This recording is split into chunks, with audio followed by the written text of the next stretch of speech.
You've probably seen images of people walking around in public in China, South Korea, and other places in Asia.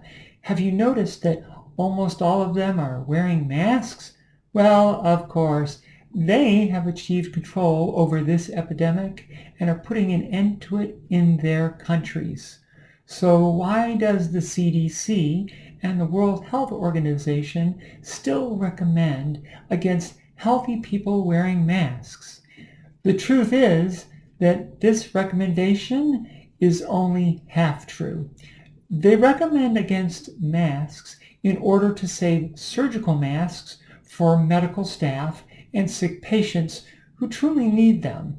What they are not telling you, though, is that wearing a certain type of mask is the single best strategy for ending this type of epidemic, a respiratory virus epidemic. But what type of mask do you really need?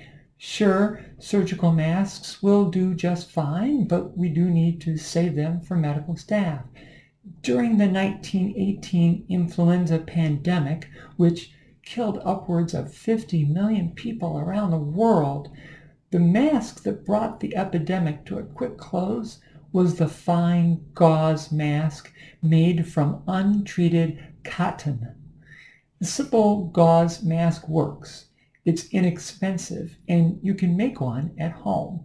I will follow up with a video about how to make one. For now, I just want you to know that if everyone wore a gauze mask, the pandemic would end in weeks, not months. Surgical masks would be saved for medical staff, and you could go back to work while wearing your gauze mask. There is no need to stay at home. If you can't get fine cotton gauze, or you are unable to sew the mask, ask around. If enough people start asking, businesses will start making and selling them. In the meantime, you could use an N95 respirator. It works just as well. The problem is that there's a shortage of these respirators, so it might not be a viable option for you. Now, in that case, you need to worry about coughing and sneezing, which is how the virus is spread. Wrap a scarf tightly around your mouth and nose, or make a mask from a cotton t-shirt.